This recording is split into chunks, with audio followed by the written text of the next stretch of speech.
안녕하세요. 이학권의 시사 칼럼입니다.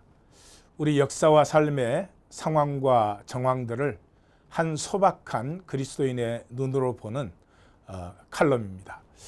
오늘은 서열은 행복이 아니다, 그런 제목으로 나누겠습니다. 제가 한국을 한 3주 다녀왔습니다.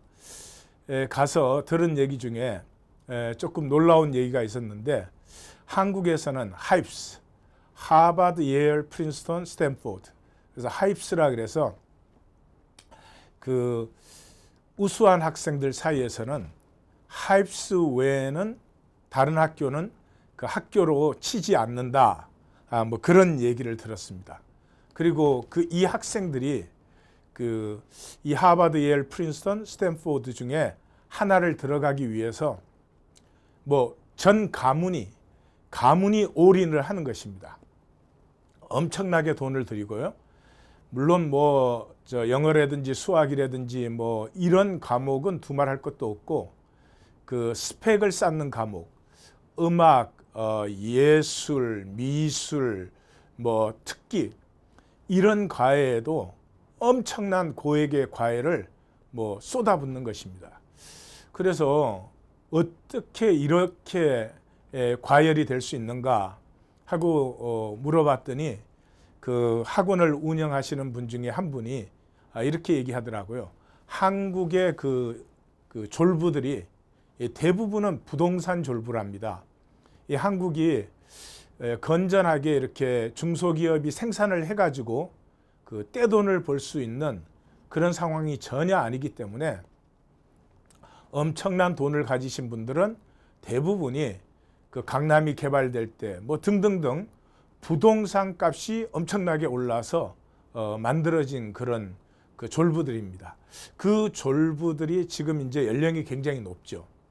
그래서 이 엄청난 재산을 이제 자식들에게 물려줘야 되는데, 그냥 물려주는 게 아니고 그렇게 된 그 부기 때문에 이 손자들 중에서 이 가문의 명예를 정말로 지켜줄 수 있는, 저 집은 저렇게 부자일 뿐만 아니라 정말 실력도 알차다, 이런 말을 듣고 싶어 하는 거죠. 그래서 그 손자 손녀들 중에서 이 하입스 중에 하나를 들어가면은 뭐 재산을 거의 대부분을 그 손자나 손녀에게 물려주는 그러한 이 상황 때문에, 하여튼 뭐 자기 자식을 이 좋은 데 보내가지고 그 유산을 받으려고 그냥 올인을 한다, 그런 얘기죠.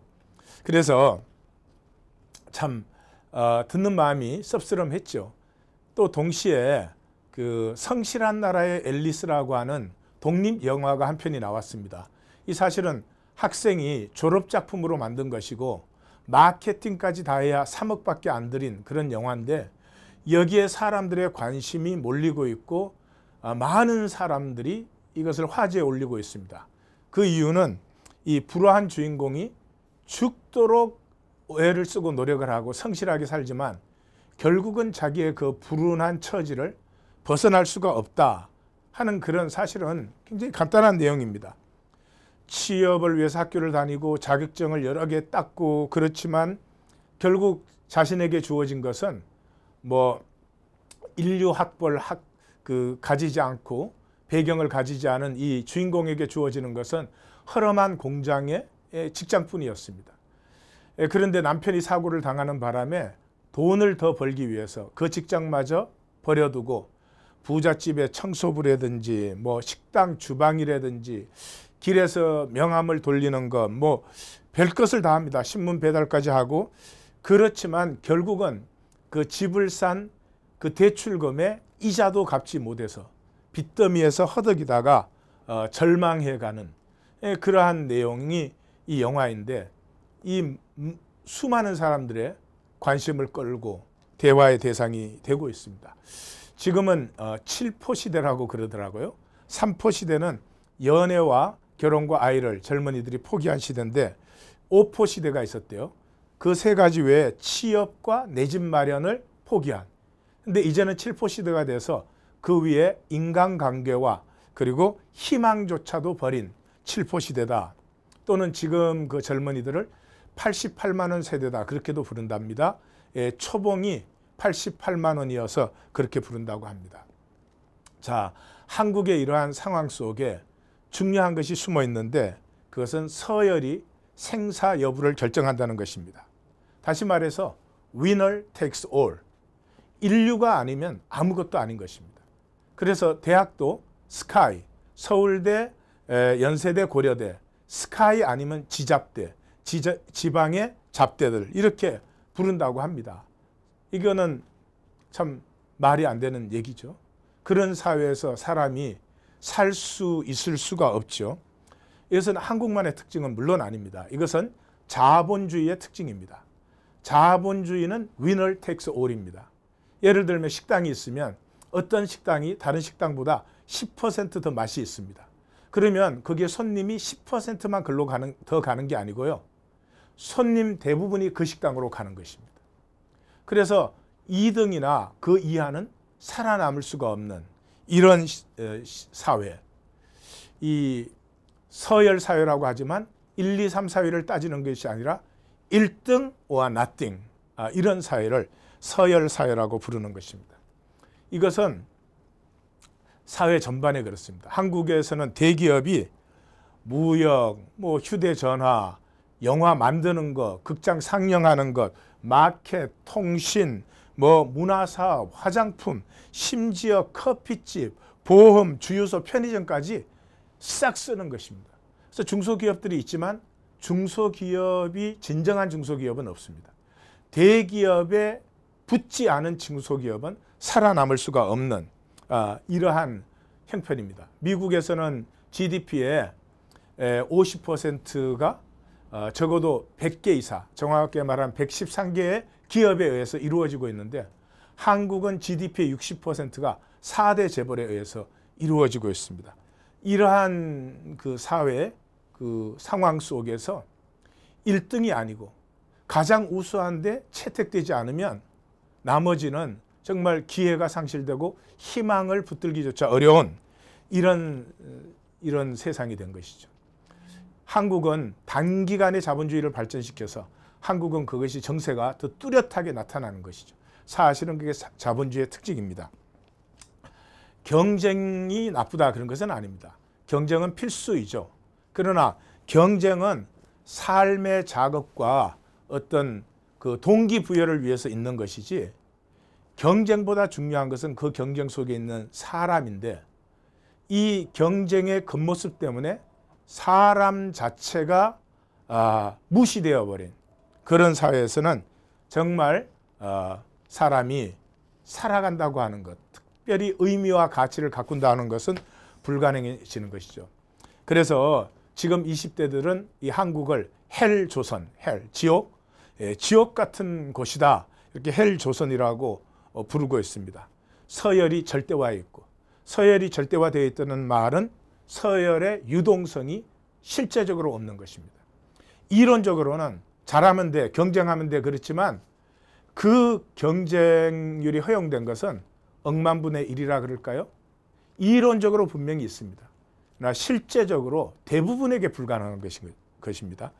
이러므로 말미암아서 더 이상 어떤 사회와 그 사회 속에 담겨지는 삶에 대한 소망을 담을 수 없는 것, 이것이 지금 한국 사회의 그 젊은이들의 모습입니다. 특별히 제가 이번 한국 방문에서는 대학 집회들을 했기 때문에 대학생들과 만날 수 있는 기회가 많았는데 참 그 가슴의 답답함을 저 자신도 같이 느끼지 않을 수 없는 그러한 상황들이었습니다. 이 서열 중심이 한국은 놀라웠게도 유치원 전부터 시작된다는 것입니다. 유치원에서의 경쟁은 옛말이라고 합니다. 유치원을 들어가기 전에 그 아이들을 데리고 온갖 과외들을 시킨다고 합니다. 물론 부유층들의 얘기이죠. 이러니까 이 유치원에서부터 시작된 경쟁이 고등학교를 들어갈 때는 완전히 절대화된답니다. 일반고를 들어갔느냐 특목고를 들어갔느냐에 의해서 거의 모든 것이 결정이 나버리는 것이죠. 그 다음에 이제 대학, 대학원, 경력 이렇게 들어가는데 그 과정 속에서 정말 성실하게 건강하게 삶을 향해서 그렇게 살고 노력하는 사람들에게 열려지는 문이라는 것은 극히 없다는 것이죠. 그래서 성실한 나라의 앨리스, 아무리 성실히 노력해봐도 결국은 주어진 자리를 벗어날 수 없다라고 하는 이러한 이야기가 사회의 전체 공감을 얻는 이런 안타까운 상황을 보고 왔습니다. 물론 이것은 자본주의의 어쩔 수 없는 특징들이다, 그럴 수 있지만 제가 생각할 때 이러한 사회에 대해서 싸울 수 있는 것은 교회밖에 없다, 그렇게 생각이 됩니다. 근데 사실은 교회 안에도 서열과 차별이 있죠. 교회 안에도 분명히 그렇습니다.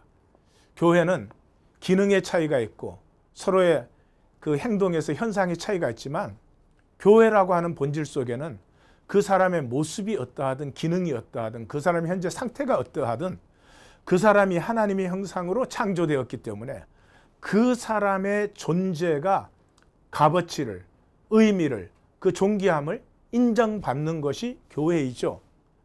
그러므로 내가 조건이나 상황에서는 구분이 되지만 차이가 있음에도 불구하고 나 스스로의 가치와 존귀함을 누릴 수 있고 확인할 수 있는 그런 것이 교회인데, 만약에 교회가 그러한 곳이 된다면, 교회가 종교적 경쟁을 붙여가지고 종교적 열심이 있으면 더 인정해주고 종교적 열심이 없으면 잘못되었거나 부족하거나 이렇게 취급해 버린다고 하면은 교회의 진정한 의미는, 진정한 본질은 오히려 상실되는 것이죠.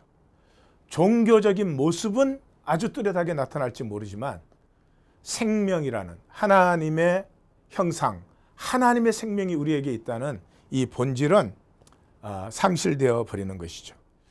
그렇게 된다면 교리는 살아있지만, 지식은 살아있지만 교회의 본질과 의미는 사실은 무의미화된, 무력화된 그런 상태가 될 것입니다. 저는 성경에서 가장 중요한 그 가르침이 만인 제사장론이라고 생각을 합니다. 다시 말해서 하나님 안에 우리 모두는 동등하고 우리 모두는 똑같은 하나님의 자녀고 우리 모두가 직접 하나님과 관계할 수 있고 우리 모두가 직접 하나님과 기도할 수 있고 우리가 모두 직접 하나님의 음성을 들을 수 있고 어린아이는 어린아이대로 장성한 자는 장성한 자대로 그렇게 할 수 있는데, 오늘 교회는 성직자와 평신도가 뚜렷이 구분되어 있고 이건 성경에도 없는 지극히 반성경적인 것인데, 이 성직자와 평신도가 너무나 뚜렷이 구분되어 있고 성직자들이 자기 스스로 자기들을 하나님의 종이라고 부르는 이러한, 물론 부를 수 있죠. 그런다면 똑같이 성도 한 사람 한 사람도 하나님의 종이죠. 또 직분이 계급화되어 있는 장로가 제일 높고 그 다음이 안수 집사고 그 다음이 뭐 권사고 그 다음이 서리 집사고, 이런 계급화라고 하는 것은 도무지 예수 안에서는 생각할 수조차도 없는 것인데, 그런 것이 교회의 헌실이 되어 있다면 그러면 교회의 그 핵심인 생명의 본질, 성경은 이 생명의 본질을 구약과 신약이 동일하게 우리에게 어떻게 보여주고 있습니까? 우리 중에 가난한 자, 연약한 자, 우리 중에 이방인들, 우리 중에 과부와 고아가 우리가 똑같이 품음을 받아서 한 지체를 이룰 수 있다면 그것이 교회라고 말하고 있습니다. 지금 자본주의 사회는 극단적으로 치닫고 있습니다. 이 정말 멸망의 병을 고칠 수 있는 것은 그리스도 안에 우리가 한 지체가 되는 교회 외에는 대안도 치료도 희망도 없다고 분명히 선언할 수 있습니다. 우리 모든 교회가 이 자본주의로 찌들어가는 이 사람들에게 생명의 소망과 빛을 나눌 수 있는 그런 교회들이 되어지기를 원합니다. 지금까지 이학권의 시사 칼럼이었습니다. 다음 시간에 또 뵙겠습니다.